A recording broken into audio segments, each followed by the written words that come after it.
Muy bien, Dios les bendiga a los amigos y hermanos de Ministerio de la Hermosa. Hoy estamos transmitiendo la clase número 2 prácticamente, o sería la clase número 1 porque la otra fue introducción solamente. Y entramos en la conferencia de poseer la tierra. Y el poseer la tierra obviamente es hablar de nuestra persona, de nuestros, dominando aquello de nosotros que debemos de conquistar como principio de cuentas, aquellas cosas que nosotros debemos dominar. La escritura, Deuteronomio capítulo 1, verso 8, leemos diciendo el Señor: mirad, yo os he entregado la tierra. Mirad, primer cosa, entrar. Tercero, poseer la tierra que Jehová juró a vuestros padres que daría a ellos. Deuteronomio 1:8. Obviamente se acaba el periodo en el que Israel es como niño consentido al que le están dando prácticamente todo. Dios los saca de Gosén, los lleva a Canaán. En el tránsito ya vimos que perece toda una generación completa prácticamente con sus líderes. Hasta Moisés prácticamente perece en el proceso, Aarón mucho antes que él, y María también, y así por el estilo. Los únicos dos que quedan son Josué y Caleb. La nueva generación que va a entrar es una generación que sí conoció Egipto, es una generación que sí también cruzó el Mar Rojo, es una generación que viene en un montón de testimonios positivos y negativos, de eventos buenos y eventos malos que le han acontecido a Israel. Son el pueblo de las pérdidas, el pueblo que dejó atrás a sus muertos, que sepultó a sus líderes, que vio la plaga de las serpientes y bueno, un sinfín de eventos que les acontecieron. Los eventos de vida que nos pasan podemos utilizarlos para desarrollar carácter, para crecer, para desarrollarnos como personas, o para frustrarnos, para resentirnos, para amargarnos y desarrollar un carácter negativo o un carácter pobre. También inclusive pueden servirnos para desarrollar fe o perder la fe. Digo, no es sencillo, las pérdidas no siempre se saben manejar muy bien. A veces tenemos problemas para manejar las pérdidas. Somos personas que no tenemos el concepto de que obviamente en la vida pues nos acontecen muchos eventos que provocan que perdamos. Pero hay muchas pérdidas. No voy a entrar en detalles, pero de eso se trata esta clase, esta serie de conferencias que estaré dando, de alguna manera cómo manejar las pérdidas y cómo conquistarme y cómo conquistar mi persona. Dije yo una expresión en la clase pasada: nadie puede ofrecer aquello que no es suyo, y nada es tuyo a menos que lo conquistes, ¿sí? Y sin batalla no se puede conquistar. Así que ahora esta generación va a entrar a la tierra prometida. Ya no es la generación pasada a la que tenía hambre y Dios les daba maná. Se quejaban de que el maná les hartaba, les fastidiaba y Dios les daba codornices. Bueno, vivieron quejándose, tentando a Dios, y vivieron como inconformes con la vida que les tocaba vivir. Estaban resentidos con muchas cosas, pero ahora tienen que entrar esta generación en la tierra prometida. Tienen que observar el territorio, tienen que atreverse a dar el paso de fe, a entrar en conquista de una tierra desconocida, de una tierra que habían oído seguramente, oyeron a los espías, vieron cómo sus antepasados lloraron toda una noche, y esa noche les dio hacia atrás 40 años prácticamente. Ahora, pues digamos, sí, casi 40 años después o 40 años después, ya está diciéndoles el Señor: aquí está la tierra, entren y posean la tierra que se les juró a sus padres. O sea, la generación pasada que no logró entrar, a esa generación se le hizo la promesa. Pero ¿por qué no se cumplió la promesa en ellos? Por no acompañar la palabra de fe. Siempre La palabra que Dios te da tiene que ser acompañada de fe, y fe es acción, fe es caminar, a veces como caminaron algunos sin saber a dónde van, a veces como viendo al invisible, atreviéndote a entrar en el mar con la desconfianza o incertidumbre de que nadie ha hecho eso, de que el mar de repente se puede desbordar y caerte pues el montón de aguas encima. Pero pues la gente, cuando determina actuar en fe, hace cosas que no había hecho antes y obtiene resultados que nunca había obtenido, y verá cosas que nunca había visto. Es muy importante. En Deuteronomio capítulo 2, verso 24, vamos a leer una porción aquí donde nos habla de Sehón, rey amorreo. Este rey que enfrentó a los israelitas. Deuteronomio capítulo 2, verso 24, leemos lo siguiente, fíjense bien. Levantaos, salid y pasad el arroyo de Arnón, y aquí he entregado en tu mano a Sehón, rey de Hesbón, amorreo, y a su tierra. Comienza a tomar posesión de ella y entra en guerra con él. Hoy comenzaré a poner tu temor y tu espanto sobre los pueblos debajo de todo el cielo, los cuales oirán tu fama y temblarán y se angustiarán delante de ti. Fíjate que muy opuesto a la cultura de muchos creyentes que viven intimidados, que viven llenos de pavor de los eventos que no se diga ahorita que nos están sobreviniendo. Aquí dice: hoy comenzaré a poner tu temor, o sea, miedo hacia ti. Órale, miedo hacia un creyente, miedo hacia un hijo o hija de Dios, y tu espanto.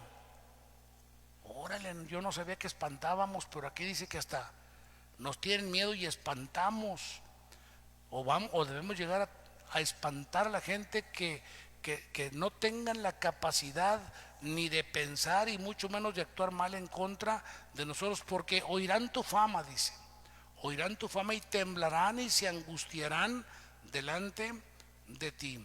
La iglesia del Señor ha sido establecida sobre unos fundamentos poderosísimos, y cuando yo hablo de la iglesia del Señor, por favor entiéndanme, yo no hablo de una institución X o Y, sean hombres o seres humanos, o sean edificios, o sea un sistema religioso X.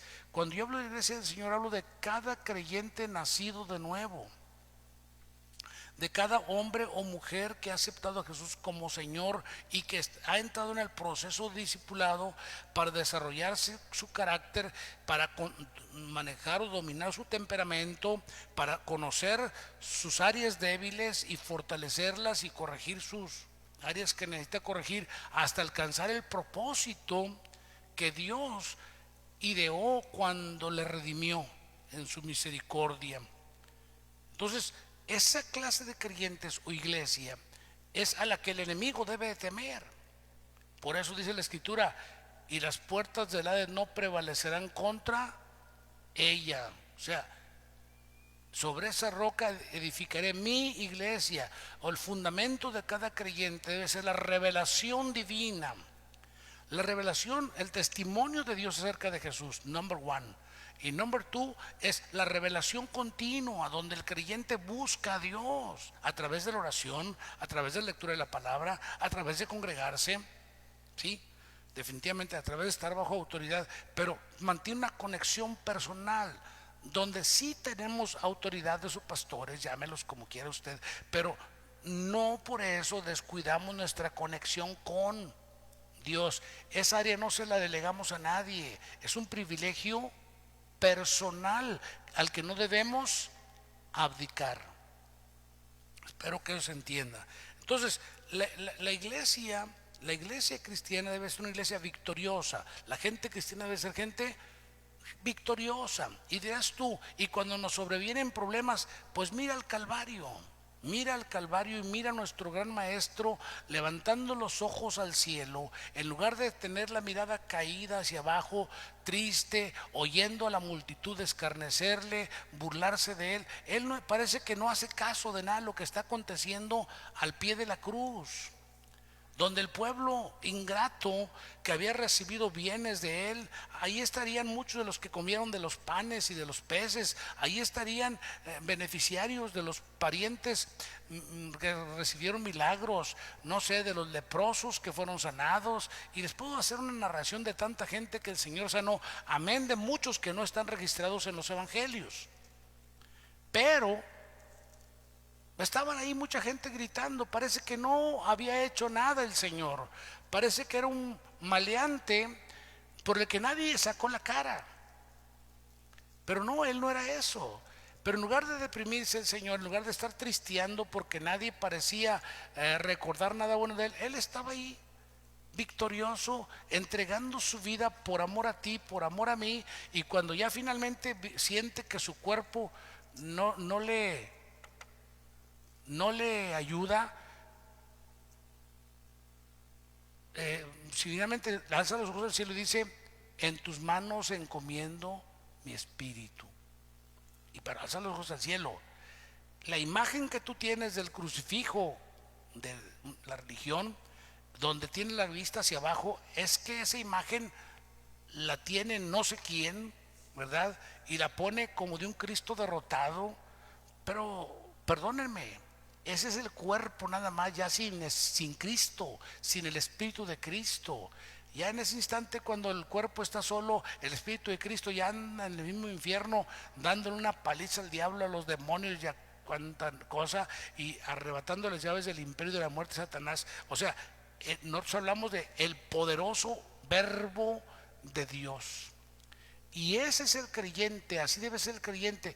No importa que los eventos de la vida de repente nos golpeten, siempre nuestra mirada debe ser puesta hacia arriba, hacia nuestro Padre Celestial, hacia donde está sentado Jesús a la diestra del Padre, hacia donde están los conciudadanos de los santos, hacia donde está nuestra ciudadanía, puesta la vista en esas cosas, confiando en que lo máximo que podría pasarnos es que nos muriéramos.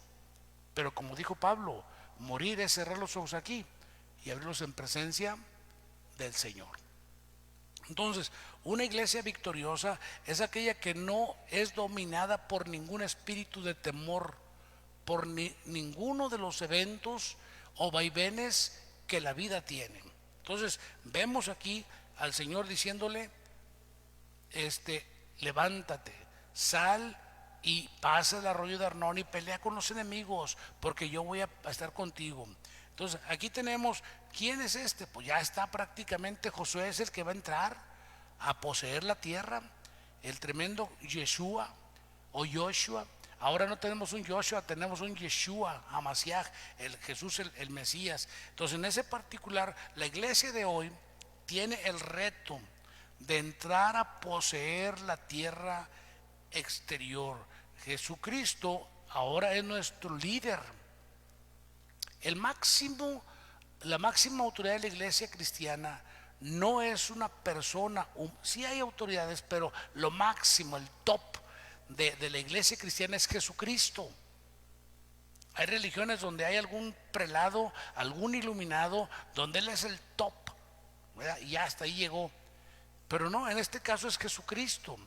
Él es aquel que permanece sacerdote para siempre según el orden de Melquisedec, que es un sacerdocio superior al sacerdocio arónico.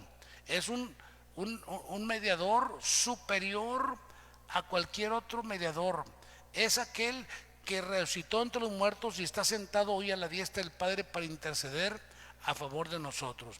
Entonces, vemos aquí nosotros cómo Josué, en lo natural, hablando de lo natural, rompió el poder de las autoridades naturales de aquel tiempo. Vamos a leer en Josué capítulo 11, verso 23. Leemos lo siguiente, dice: Tomó pues Josué toda la tierra conforme a todo lo que Jehová había dicho a Moisés, y la entregó Josué a los israelitas por herencia conforme a su distribución según sus tribus, y la tierra descansó de la guerra. Josué dice: ninguno de los anaseos quedó en la tierra de los hijos de Israel, solamente quedaron en Gaza, en Gat y en Asdod. Pues ya ven que hasta ahorita esos que perdonaron los israelitas aquellos son los que le siguen dando lata a los judíos de hoy, a los israelitas de hoy. Los enemigos, hablando figurativamente, los enemigos de tu carne, tu temperamento, tus malas tendencias, tus celos, tus inseguridades, tus iras, tu violencia, tu resentimiento, tu amargura, tu espíritu de inferioridad, todas esas cosas que tú no puedes dominar, las vas a transmitir generacionalmente, y aquellos enemigos que tú no dominas hoy serán los que vengan dándole guerra a tu descendencia. La figura está clarísima aquí en este pasaje que leímos, donde dejaron existir a los hijos de Anac, ¿verdad? En Gaza, en Gat y en Asdod. Y ahí entonces tenemos que esos enemigos, hasta el día de hoy, ¿verdad? Todavía oímos la terminología Gaza, Cisjordania. Esos son términos que lo escuchas coloquialmente en las noticias de Medio Oriente, ¿verdad? Son enemigos de Israel, enemigos ancestrales. Pero fíjate qué interesante, ahora hablando en otros términos, ¿cuáles son aquellas batallas o enemigos con los que batallaron tus antepasados? ¿Qué cosas marcan negativamente tu familia o marcan negativamente tus parientes y que también tienen o están teniendo dominio sobre ti? Procura tomar autoridad sobre ello para que tú dejes una mejor herencia o transmítanos una mejor herencia generacional a tus descendientes, de manera que ellos no tengan que lidiar con otras cuestiones. Rompe o quebrante esas autoridades. A veces son espíritus, a la gente no le gusta que se diga eso, pero son espíritus con autoridad, que se les ha dado autoridad generación tras generación. Se deben de romper esos principios. Ya veremos cómo en el proceso donde vamos a ir, ¿verdad? A veces hay principios o que se heredan generación tras generación de males generacionales que vienen afectando a las familias, y pues necesitamos que tomar el Señor y ese. En Josué capítulo 12 verso 24 leemos lo siguiente. Josué 12, o dejen checo a ver si encuentro el 12:24, a lo mejor no hay, ¿verdad? El rey de Tirsa. Bueno, desde acá empieza en el no, pues es todo el capítulo 12 prácticamente, ¿verdad? Donde Josué quebranta y da en posesión desde el verso, dejen checo, del verso 7. Estos son los reyes de la tierra que derrotaron Josué y los hijos de Israel a este lado del Jordán, hacia el oriente, desde el Baal Gaad, en el llano del Líbano, hasta el monte de Jalac, que sube hacia Seir. Y Josué dio la tierra en posesión a las tribus de Israel conforme a su distribución, en las montañas, en los valles, en laderas, en el desierto, por ahí en todos lados. Les entregó las posesiones, pero tuvo que quebrantar, es decir, aprisionar a los reyes, es decir, destruir su dominio de ellos. Y así a veces nosotros, para poder dejar una herencia generacional, necesitamos ver aquellas áreas que necesitan ser sanadas en nuestra vida, aquellos males generacionales de pecados, de tendencias, de dependencias. Tú que tienes una farmacodependencia, que eres alcohólico, que eres drogadicto, que eres fumador, pues no es de gratis. Por algo fumas, por algo eres adicto, por algo eres alcohólico. Hoy en el mundo de la psicología y la sociología, eso se manejan como enfermedades, como no son enfermedades. Pero miren, si fueran enfermedades se adquirían hasta nada más porque sí, ¿verdad? No, pues con una cuestión como una gripa, por ejemplo, no, pues que es gripa y te pega y te lo transmiten, ¿verdad? Pero los vicios o dependencias no son enfermedades. Llegas a enfermarte, pero son enfermedades adquiridas creadas, si tú me permites, para ponerlas dentro de ese de término de enfermedades. Pero yo los llamo más bien dependencias, que traen detrás de ellos espíritus que mueven esas cuestiones, y a menos que sean rotos las tendencias generacionales y los espíritus que generación tras generación han atado a las familias, a veces a una cosa, a veces a una cuestión de pornografía, problemas de sexualidad, de diferente índole, no voy a entrar ahorita en detalles, pues todo eso tiene que romperse. Tienes que entender que la mayoría de las cuestiones con las que batalla el ser humano tienen que ver con una distorsión, dicen los psicólogos, mental. Correcto. Otra cuestión que a veces no se ve es la cuestión espiritual, un espíritu venido a menos, le llamo yo. Un alma contaminada. El alma es el conjunto de información genética, emocional, espiritual, que recibimos desde antes de nacer, desde 3 generaciones, más lo que naciendo vamos acumulando en el proceso, y se van quedando registros en nuestro psique, y entonces de ahí desarrollamos nuestra personalidad. Entonces es importante que entendamos que hay cosas con las que no contamos y sobre las que no tenemos dominio, porque nosotros ni siquiera cometimos esos errores o pecados, ni tuvimos esas dependencias. Pero cómo llega el tiempo que la mujer o el muchacho o la persona que aborrece lo que sus antepasados vivieron acaba practicándolo. Interesante, ¿no? Entonces tenemos que ver de dónde y cómo podemos iniciar un proceso de sanidad interior, y cómo puedo romper esas dependencias generacionales que las traigo en los genes. Porque la genética no es nada más natural o biológica. La genética también existe para lo espiritual y para lo moral. Anótelo. Claro, si usted tomó esta clase nada más y no toma otra, pues se va a quedar en ayunas, porque esta es una serie de conferencias que estaré dando, ¿no? Entonces usted tiene que pegarse a las conferencias para ver cómo vamos manejando la madeja, y usted diga, pues entonces por aquí es, ¿verdad? O es por acá. Y si le queda una duda, pues por inbox mande preguntas y yo procuraré contestarle en lo posible. Pero aquí en este particular tenemos que entender que se tienen que dominar, se tienen que controlar los espíritus que mueven a las gentes, que dominan a las gentes y que los hacen vivir bajo un espíritu de temor o de otro tipo de espíritus que los controlan. Colosenses capítulo 2, verso 15, leemos lo siguiente: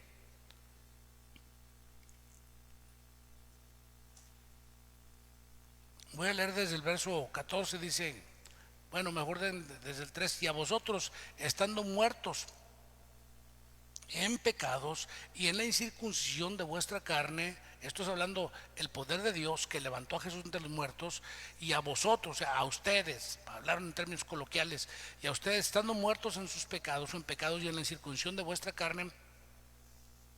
Conste que esta circuncisión no habla del proceso natural de una circuncisión que solamente sucedería en términos naturales pues en los varones. Está hablando de una circuncisión que va más allá de la cuestión física, es una cuestión del corazón. Y los que me conocen, como enseño yo de hace mucho tiempo, saben que yo no creo que el corazón sea nada más el cardio que tenemos aquí. Para mí el corazón tiene que ver es que está arriba, es el centro neurálgico, es el que controla al ser humano, es el donde vive, yo les digo, es donde vive el hombre o la mujer, es ahí donde se determina lo bueno y lo malo, donde están los buenos y malos pensamientos y donde están los buenos o malos sentimientos. Entonces ahí es donde tenemos que tomar el control, y por eso la circuncisión no tiene que ver con cortar un pedazo de carne físicamente, tiene que ver con cortar malos hábitos, malos pensamientos, malos sentimientos, y todo eso, sabes que es un proceso que se conoce con los términos santificación. ir quitándonos o desvistiéndonos de la vieja naturaleza. Pero primero hay que identificar qué de aquello que yo soy o hago o pienso o hablo es desagradable a Dios y es malo para mí, así como va dejando una mala herencia a mi descendencia. Entonces, en ese particular dice: y a ustedes, estando muertos en pecados y en la incircuncisión de vuestra carne, porque nosotros vivíamos y le dábamos rienda suelta a lo que fuera. Se nos ocurrió una cosa, ahora la hacíamos. Se nos ocurrió una cosa, pues la decíamos. Y así vivíamos. También nos venían los problemas, pues lloriqueábamos por los problemas, o nos embriagábamos, o nos drogábamos, o no sé cuál sea tu tendencia. Pero ¿sabes por qué es así? Porque sigues todavía con esa impureza atada a ti. ¿Quién puede traerte circuncisión? El Espíritu de Cristo. Dice: en la incircuncisión de tu carne, y te dio vida juntamente con él, es decir, con Cristo, perdonándote todos los pecados. Uno de los grandes problemas en cuanto a la incircuncisión tiene que ver con el sentimiento de culpabilidad y rechazo. La religión misma promueve mucho el espíritu de rechazo y el sentimiento de rechazo, porque nos mete el pensamiento y el sentimiento de que Dios no nos acepta porque somos pecadores y no nos puede recibir. Por eso mandamos por ahí a otros santos o santas que le pidan a Dios por nosotros. Eso permea todavía inclusive en la iglesia cristiana o evangélica. Los aleluyas y los pentecosteses, todos esos motes es lo mismo prácticamente, donde la gente le dice al pastor: usted que está más cerquita de Dios, pídale a Dios por mí. Y yo personalmente le digo: ¿y por qué estoy más cerquita de Dios? Si la posición de hijo la tiene cualquiera que recibe a Jesús como Señor, si la oportunidad de orar la tiene cualquiera, si no te acercas porque no quieres. Pero es una cultura que traemos de la religión, ¿verdad? Donde le dejamos la chamba al cura, al pastor, al obispo, al gurú, al que sea, para que ellos le pidan a Dios porque nos sentimos indignos. Pues para que veas, Cristo lo primero que te quita es indignidad, te hace hijo o hija de Dios, así de tajo, así te da el derecho de ser hecho. Y entonces empieza el proceso de transformación para quitarte la antigua manera de pensar, los vicios que traías como persona. Vicios, no hablo de dependencias, hablo de vicios en cuanto a una manera viciada de pensar de ti mismo. Por ejemplo, eso del espíritu de indignidad o sentimiento de indignidad es un vicio, ¿verdad? El espíritu de inferioridad o sentimiento de inferioridad es un vicio. Entonces, porque así caminamos, así nos crió la religión, así nos formatearon, porque a los religiosos les conviene una sociedad venida a menos, un hombre o mujer, familias que piensan mal de sí mismos. Esos personas son buen negocio para los religiosos ventajosos. Pero un hombre o una mujer que quiere enseñar el evangelio, lo primero que hace es enseñar a la gente a tener dignidad y a entender que son bienvenidos a la presencia de Dios, porque Dios quiere tratar contigo. Pero uno de los grandes problemas para que Dios trate con nosotros es que nosotros mismos no nos acercamos, y no nos acercamos porque nos sentimos indignos. 1, 2, nos sentimos sucios. 3, nos sentimos condenados, culpables. Pero qué bueno, la Biblia dice, si seguimos leyendo más después, por acá en otras epístolas paulinas, que Cristo nos quitó, ya no hay culpabilidad a los que están en Cristo Jesús. Y luego alguien dirá: sí, a los que no andan conforme en la carne. Pues mira, hermano, se supone que ya no andas en la carne. Y si andas en la carne, entiéndase lo que es andar en la carne, ¿verdad? Es vivir conforme los deseos y pasiones desordenadas en que antes vivíamos. Digo, porque la perfección, te lo digo de una vez y te lo repito como la semana pasada, la perfección es un destino, no es un estado. O sea, tú y yo, cualquier ser humano que camina, que come, que platica aquí en la tierra es perfectible, por decir imperfecto, pero es perfectible. Una expresión de un amigo mío muy querido, se llama Javier Villalpando.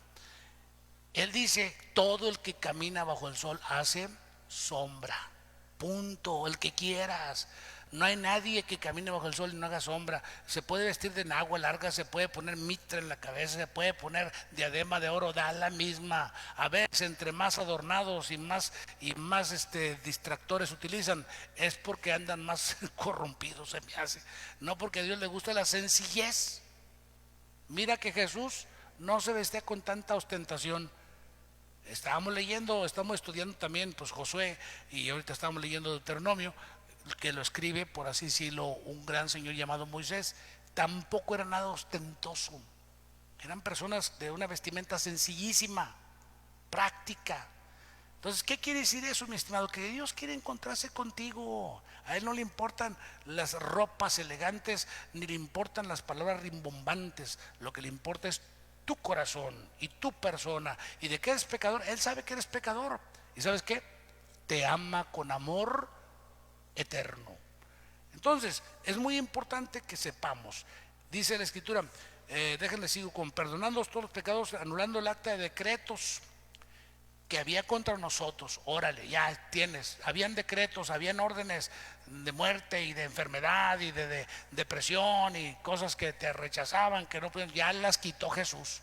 Vámonos, las quitó, las anuló, las quitó, y dice, las quitando en medio y clavándolo en la cruz, y despojando a los principados y a las potestades, los exhibió. Otra escritura dice, los avergonzó públicamente, triunfando sobre ellos en la cruz. Por tanto, que nadie te juzgue. Le sigue ahí el escritor Pablo en este caso, por nadie te juzgue en comidas o en bebidas o en días de fiesta, en lunas nuevas, días de reposo, todo lo cual es una sombra de lo que está por venir, hombre. Pero el cuerpo de quién es de Cristo. Punto. Entonces, a veces hay religiones que se meten en la onda de dictarte hasta qué comer, qué día tener sexo, por qué no, y todo eso se mete en esos rollos. Y no voy a mencionar nombres de ninguna religión, porque algo que he querido siempre es mantenerme fuera de la trinchera del conflicto interreligioso. Pero eso existe. Lo que te quiero decir entonces es que nada de eso, pues tienen cierta reputación. Pues si por ejemplo que no tomes tal o cual comida, pues si te hace daño pues no la comas, ¿verdad? O tal o cual bebida, si te hace daño pues no la tomes. Pero en ese particular no se trata de no tomar o no comer, se trata de estar conectado con Dios. Y Él es el que te va por su Espíritu Santo a través de la enseñanza y a través de la convicción personal, porque pues uno les puede enseñar cosas, la palabra por ejemplo en este caso, y buenos sermones y enseñanzas, pero el que puede operar en tu corazón es el Espíritu Santo, que va poniendo la palabra específica.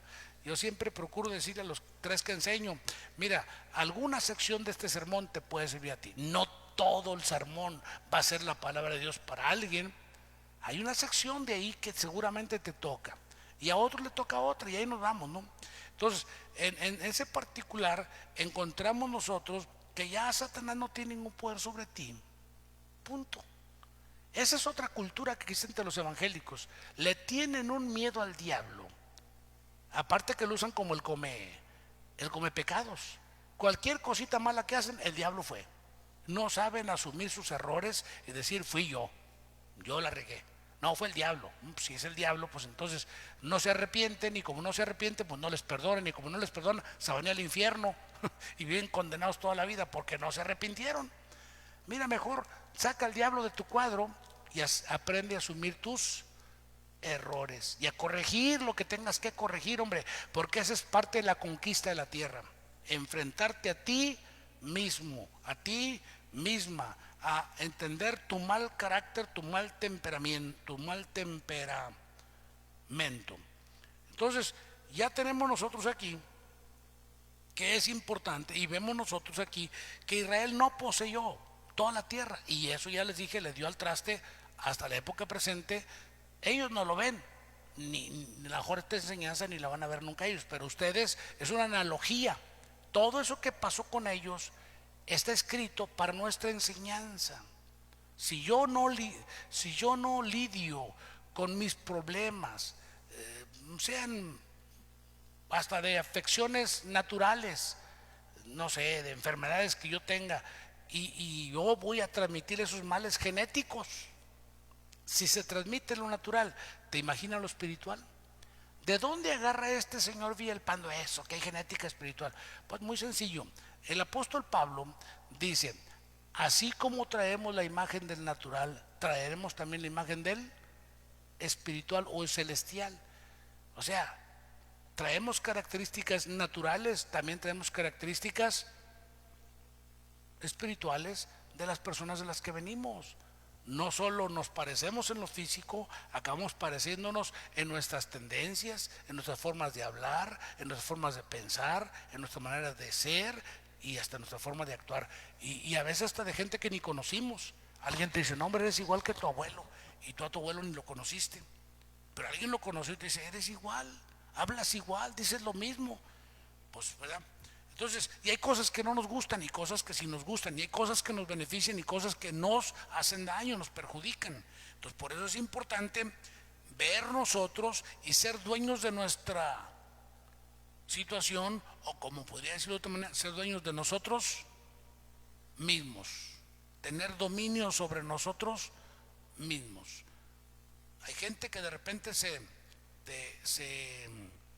por ejemplo, le viene un evento malo y se van a la depresión, a la dependencia, o se tiran a la tristeza y no pueden salir de ese bache de la depresión. No están tomando dominio sobre ese evento. Otros en un momento X se enojan y hacen tontería y media, golpean, maldicen, gritan y hasta pueden llegar a más si no se controlan. Pues porque tienen un temperamento mal controlado. Algunos en México y tal vez en Latinoamérica se diga, es que tiene un carácter muy fuerte. No, hombre, tiene un carácter bien pobre, por eso no tiene dominio propio. Si tuviera dominio propio, no tendría demonio propio, ¿verdad? Donde el demonio lo maneja o la maneja y acaba haciendo cosas que no quería y diciendo cosas que luego acaba, como se dice coloquialmente acá en México, con la cola entre las, ¿verdad? Entre las patas, como perro regañado. ¿Por qué? Porque hizo o dijo algo que no debía de decir, pero en un rato de coraje, de ira, de cólera, se desfasó. Entonces, por eso debemos de tener la capacidad de conquistarnos a nosotros mismos. Aquí en este particular vemos cómo Josué, ya lo leímos una y otra vez, Josué inclusive repartió la tierra que había de repartirle a la gente, pero primero ató a los enemigos de Israel. ¿Cuáles son tus enemigos? No es tu esposa, no es tu esposo, no son tus padres, no son tus hijos tus enemigos. A veces los vemos a las personas como enemigos. Tú traes problemas con los que estás lidiando. Los enemigos tuyos no son las personas. Con cuánta razón el apóstol Pablo, yo lo parafraseo de manera diferente, pero es una paráfrasis muy bonita que dice, porque no tener lucha contra sangre y carne, o sea, no es la gente. Y casi siempre cuando se trata de eso, yo siempre digo, el primer enemigo de mi proyecto soy yo mismo. No puede ser mi hermano, mi prójimo, mi padre. Nadie puede detenerme del proyecto que yo tengo. Solamente yo mismo puedo sabotearme por esos vicios o males que trae mi alma, donde no completo o no desarrollo lo que debía desarrollar. Y la tendencia casi en Latinoamérica es buscar un culpable.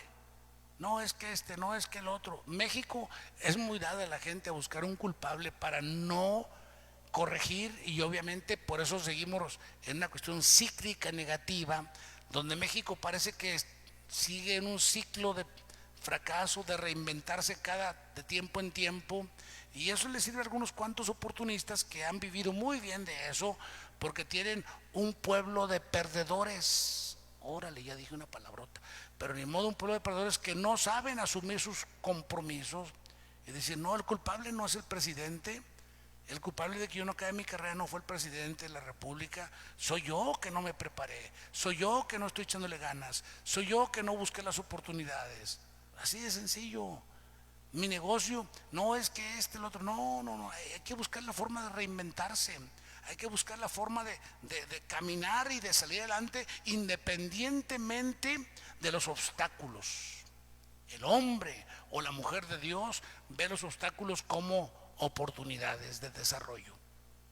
Así que yo te invito a ti para que, por favor, no vivas culpando a otros. Mejor Y deja de culparte de ti también, porque culparte de ti tampoco sirve. Nomás mira, analízate y di, pues tengo esta característica negativa que necesito corregir, quito esto que me estorba y voy a caminar, le voy a echar ganas y adelante. Empieza por transformarte tú, dice el apóstol Pablo.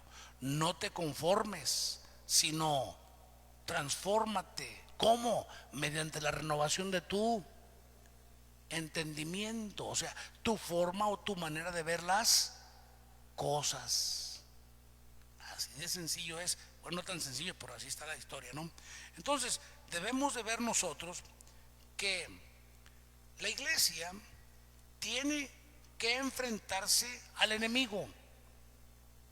Punto. Pero tiene que enfrentarse desde la trinchera de que ya está vencido el adversario.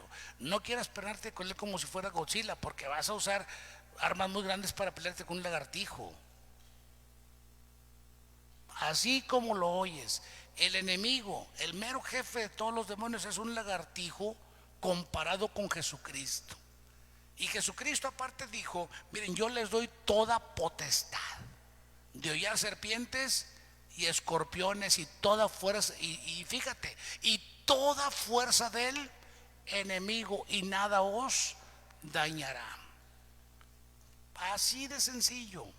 El ser humano, escúchame con atención esto que te voy a decir, el ser humano, el hombre o mujer, el que sea, cualquiera, no quiero pensar si es un santo que se viste con aguas largas y túnica blanca y le ponen una mitra en la cabeza y anda ahí en medio de la gente cuidándole porque es un santo muy grande. Ese hombre o mujer, como el padre de familia o cualquiera que es un ser común, promedio, tiene más luz y más dignidad y más señorío que cualquier demonio. Escucha lo que te dije. No hay demonio que tenga más señorío que un hombre. El hombre, tú que me escuchas, fue creado con un propósito a imagen y semejanza de Dios. Y Dios puso en él dones y talentos, capacidades especiales para vivir a través de ese hombre. Y entonces, ¿por qué hay gente, drogadictos y esto, y prostitución y cuánto, y homosexualidades? Mira, esas son desviaciones de los demonios que se han transmitido de generación en generación porque no han sabido romper la maldición. Al contrario, se ha cultivado de una y otra manera. Hay que saber romper esas cosas. Pero ya cuando el hombre se encuentra bien y dice: oye, pues yo tengo potestad.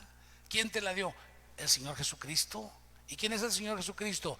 El que se disfrazó de muerto para descender al infierno. El diablo pensó que estaba muerto. ¿Cuál muerto? Pues estaba bien vivo. O sea, estaba muerto el cuerpo, pero porque Jesús quiso dejarlo, el verbo quiso dejarlo un rato para ir a descender al infierno y arrebatarle las llaves del imperio y de la muerte. Y dice una porción de la Biblia que si los príncipes hubieran sabido esas cosas, jamás nunca hubieran promovido la crucifixión de Cristo. Porque tan pronto salió del cuerpo, el Espíritu de Cristo descendió a los infiernos y le empezó la verdadera batalla. El proyecto que estaba escondido por los siglos se reveló, descendió al infierno, arrebató las llaves del imperio, ató a Satanás, lo subió arriba y bueno, hizo un montón de cosas. Y aparte de eso, a los hombres y mujeres que todavía estaban sin llegar a la presencia de Dios, porque la puerta no se había abierto, porque el camino no se había establecido, esos hombres y mujeres, patriarcas, profetas, antiguos testamentarios, como le llamamos así coloquialmente, ahora tienen la puerta libre para entrar a la presencia de Dios. Ahora tiene el camino establecido para ir a la presencia de Dios, para que se cumpla entonces lo que Jesús dijo: y nadie viene al Padre si no es por mí. Y está escrito, lo dice uno de los apóstoles, para que no fuesen perfeccionados aparte de nosotros, sino que todos entramos a través de Cristo. Pero ¿sabes qué? Si ellos pudieron, que no tenían la habilitación del verbo viviendo en ellos, tú que ahora tienes a Jesús, si le has recibido de corazón, si de veras ha nacido de nuevo, o como dijera Pablo, si verdaderamente habéis recibido a Cristo, no hay que te estorbe, porque haz de cuenta que es Cristo viviendo en ti y a través de ti. ¿qué demonios te puede atravesar? Llegas tú, llega Cristo. Claro, los religiosos van a poner el grito en el cielo, a lo mejor hasta me digan, cállate, no digas eso porque no tú la chamba o el negocio. Pues ni modo, si es un negocio, pues te amolaste, ¿verdad? Pero la gente cuando está escuchándote la palabra y escuchándote enseñar, debe saber que si están bajo tu autoridad es una cuestión de relación de amor.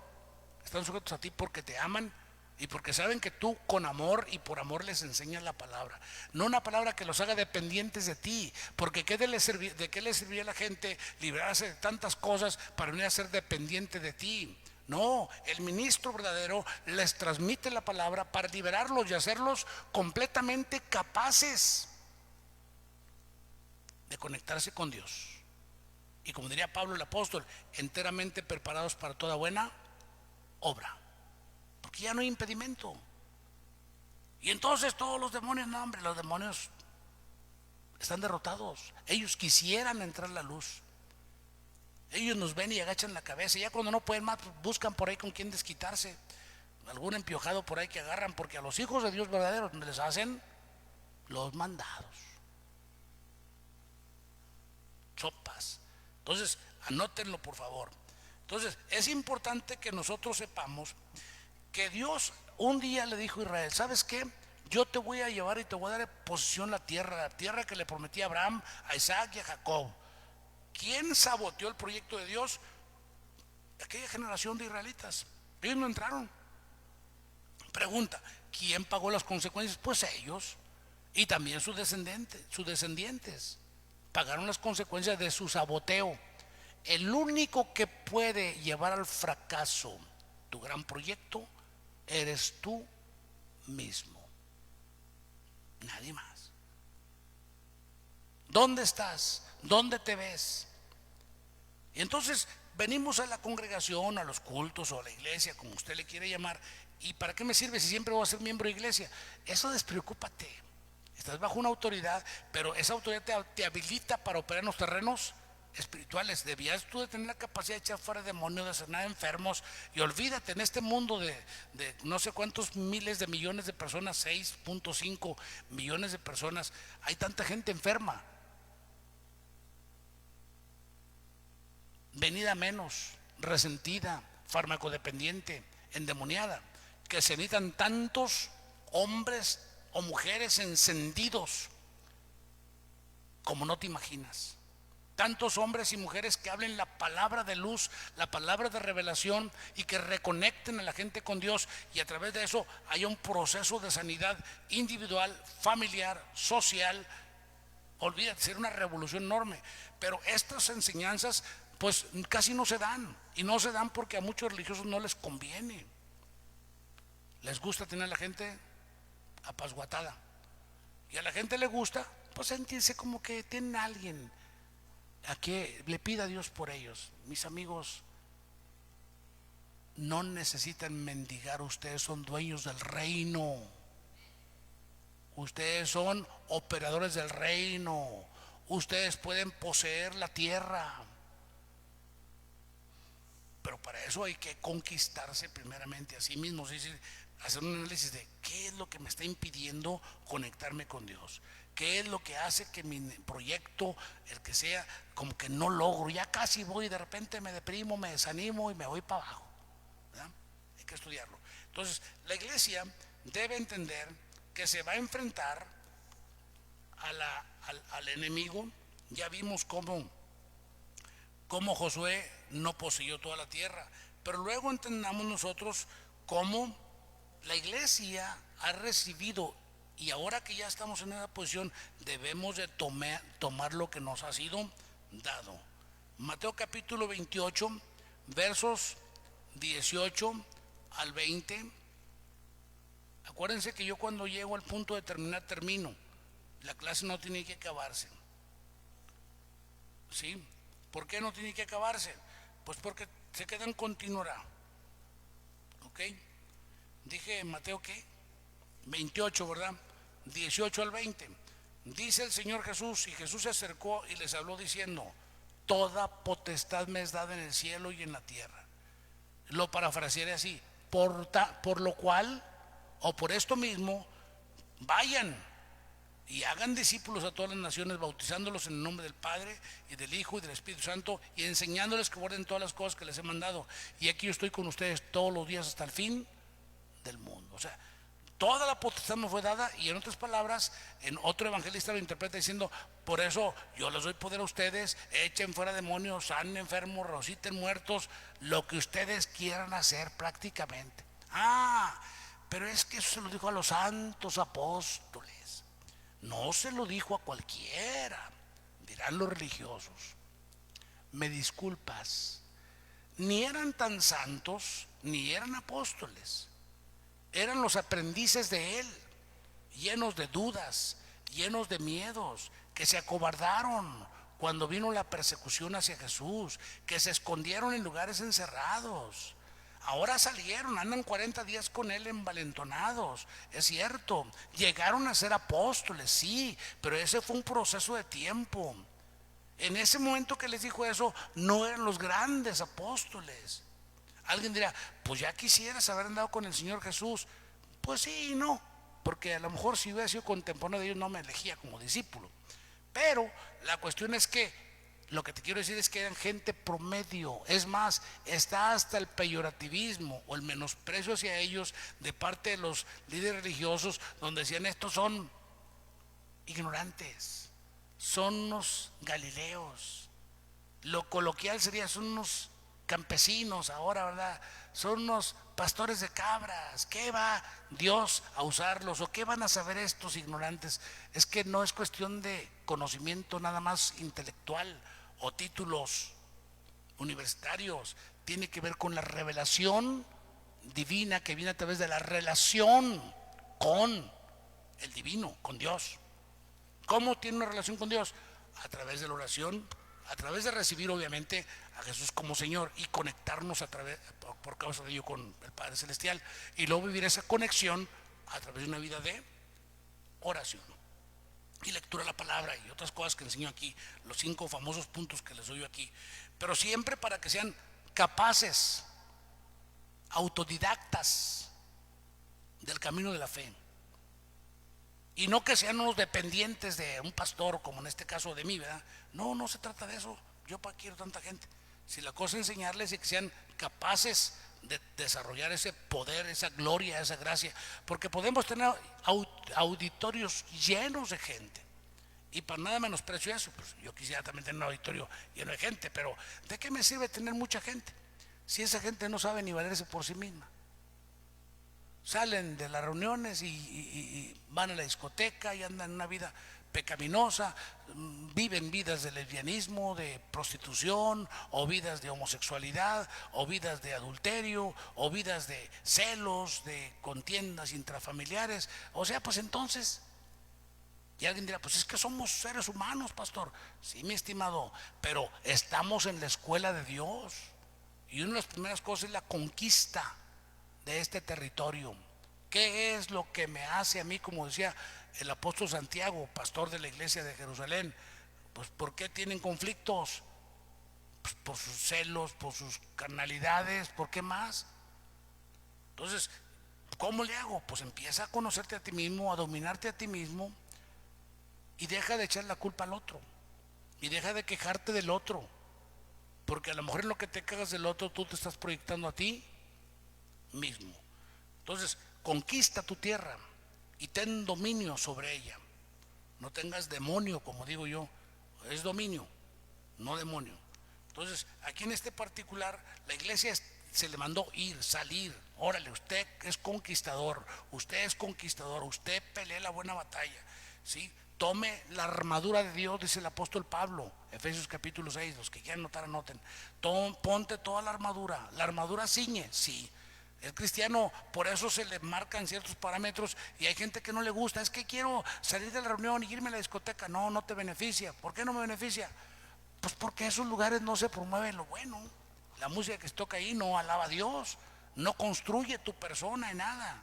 Y no es que sea malo bailar, pues baila en tu casa, pon música de Dios y bailale ahí, órale, échale ganas, ¿verdad? Mover el esqueleto no es malo. Si lo malo es lo que se promueve en el entorno en el que andas, el problema, ¿no? Entonces ponte la armadura de Dios, que te protege acá arriba, que te protege aquí, que te protege acá abajo, el pecho, la mente, te protege todo.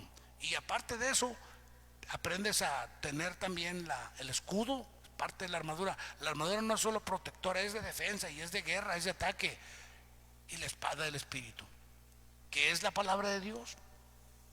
Entonces, entiende este particular.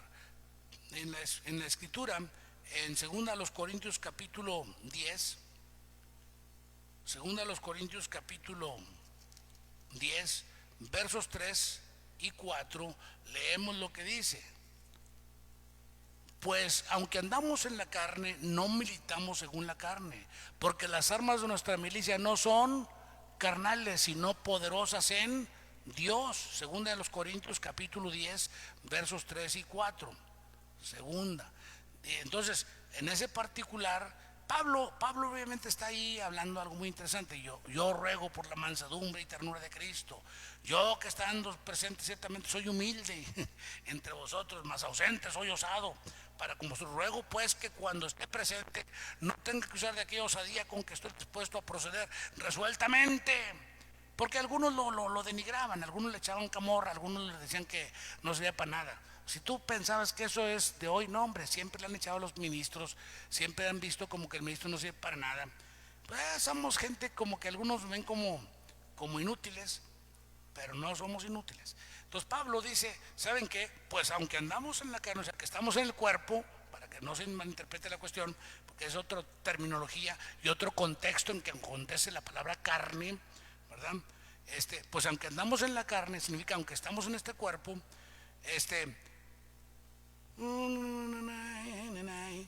no militamos según la carne, porque las armas de nuestra milicia no son carnales, sino poderosas en Dios, para destrucción de fortalezas, derribando argumentos y toda la altivez que se levanta contra el conocimiento de Dios y llevando cautivo todo pensamiento a la obediencia de Cristo. Hasta ahí le voy a llegar, porque eso es el asunto. O sea, nosotros lo primero que hacemos, todos los pensamientos están aquí en este coco, lo sometemos a Cristo. Si jala, va conforme el Evangelio, es conforme la palabra, es conforme el proyecto de Dios, es bueno, hay alguna buena alabanza en él, como dijo Pablo, si es digno de alabanza, si hay alguna bondad, bueno, pues en eso piense. Entonces todos esos pensamientos someterlos a Cristo, es decir, como que los sopesas con los valores del Evangelio. No te sirve, no lo uses.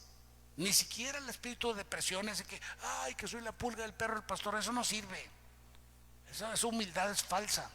Yo le llamo la humildad de la serpiente. Ustedes conocen las serpientes cuando están enroscadas, se ven como inofensivas, se ven como que, mire, no, pues qué va a ser, no, hombre, cálmate. Es cuando están listos para morder, porque de ahí resortean bien padre y pescan hasta no te imaginas. Son menos letales cuando están extendidas, son más letales cuando están enroscadas. Y hay gente que tiene su humildad, como que se enrosca y no, pues yo que, no, hombre, ten cuidado, porque entonces cuando te dan un mordidonón, que no te la acabas. Por eso le llamo la humildad de la serpiente. Entonces, en ese particular es importante que sepas que la iglesia tiene una batalla, y cuando yo hablo de la iglesia no hablo de todos, hablo de uno, de ti. Tú tienes que someter todos los pensamientos al temor de Dios, a obedecer a Cristo, porque la primera lucha que tenemos es esta carne, esta naturaleza.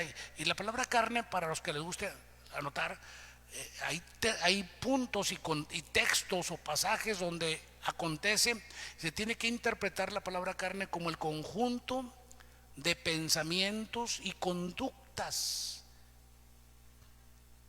de autocomplacencia o hedonismo, todo aquello que nos lleva a vivir lejos de Dios. Y el espíritu, andar en el espíritu, implica todo ese conjunto de pensamientos. ¿Y qué más dije? De pensamientos y conductas que me hacen vivir conforme al propósito de Dios. Llámese oración, lectura de la palabra, dominio de mi carácter, de mi temperamento, perdón, el ocurrir a estar bajo autoridad oyendo la palabra, como dijo Pablo, ocupados de las cosas del Espíritu, porque el ocuparse del Espíritu es vida y paz. Entonces, en ese particular ya vamos entendiendo que el primero que debo de controlarme es a mí mismo, o dominarme a mí mismo, conquistarme a mí mismo. Así, ya para concluir, porque son las 6:29 y debo de terminar. Entonces, es importante que tú debes de tomar el terreno que el enemigo quiere conquistar, o ya usé el enemigo, no, pero sí, la herencia que traemos y todas esas ondas que tal vez el enemigo puede aprovechar: la mente, la voluntad, las emociones, el cuerpo. Todo eso te ha sido dado a ti. Se te dio tu mente, se te dio tu voluntad, se te dieron las emociones, se te dio el cuerpo. Conquístalo, domínalo, sí, para que sea tuyo. Obviamente, vamos a hablarlo en ese término, el enemigo de tuyo va a buscar la forma de distraerte, ¿verdad? Y va a buscar la forma de retarte, como lo hizo con Jesús. Si eres el Hijo de Dios. Y yo veo en la actualidad una iglesia que quiere demostrarle al diablo o no sé quién, no, que si somos hijos de Dios no tenemos que demostrarles nada a nadie, ni siquiera, oiga, hago un milagro a ver si es cierto que usted es de Dios. Me pesa que sí. O sea, no tenemos que hacer nada. No, a ver si de veras Dios lo usa. Pues ¿y eso qué? ¿Verdad? Pero por los siglos de los siglos, mucha gente, Señor, úsame para que vean que yo soy. Es la oración más tonta que puedes hacer. Mejor ten dominio de ti mismo. Ofrécete a ti mismo en sacrificio vivo, santo, agradable a Dios. Vive en la cruz de Cristo, en esa cruz de entrega, de redención y de vivir conforme el proyecto de Dios, y verás tú que el enemigo ni te va a atravesar y los milagros te van a seguir, porque tú viviste una vida de conexión con Dios, no, sin buscarlos, van a suceder solitos. Ni cuenta te vas a dar cuando vas a empezar a operar en el terreno sobrenatural, porque te dominaste a ti mismo. Padre, en el nombre de Jesús bendigo a mis hermanas y hermanos. Oro que la gracia de tu presencia sea sobre cada uno de ellos. Gracias por la oportunidad de tener esta clase y enseñarles la palabra de tu palabra, para que lleguen a ser capaces de vivir una vida sobrenaturalmente gloriosa, de manera natural. Te ruego que les ayudes a vivir una vida naturalmente gloriosa, de manera sobrenatural, en el nombre poderoso de Jesús. También te ruego, porque al rato tenemos nuestro culto general y tenemos pues la palabra, y oramos, Señor, que bendigas a cada persona que se conectará en nuestra reunión, y que mientras la palabra fluye, la sanidad corra, y que mientras la palabra fluye, la gente sea bendecida y sea liberada, y vengan a ti que eres manantial de aguas vivas, por Jesucristo nuestro Señor. Amén.